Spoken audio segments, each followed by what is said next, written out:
A concussion is a traumatic brain injury which occurs after an external force has been applied to the body, which causes a change in velocity of the head, resulting in a collision between the brain and the skull.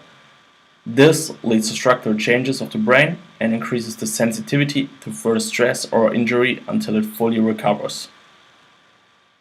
Additionally, to an increased risk of a subsequent musculoskeletal injury, severe cognitive and psychological pathologies have been clearly demonstrated after a diagnosed concussion. Therefore, strategies to minimize the risk of a concussion are needed. Athletes with a higher isometric neck strength have not only a decreased acceleration of the skull after an impact, but also a reduced likelihood of sustaining a concussion. Further, specific neck training interventions have shown to decrease the risk of sports-related concussions. Therefore, the purpose of the study was to investigate whether an isometric neck strengthening program decreases peak acceleration of the skull in the sagittal and frontal plane after a standardized impact. The training intervention consisted of a 5-second isometric contraction against the manual resistance applied from a partner from both lateral sides and the posterior part of the head.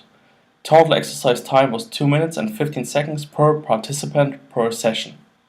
Acceleration of the skull in the frontal plane likely improved moderately, which clearly demonstrates the efficacy of neck strengthening in female athletes. The effects were unclear in the sagittal plane.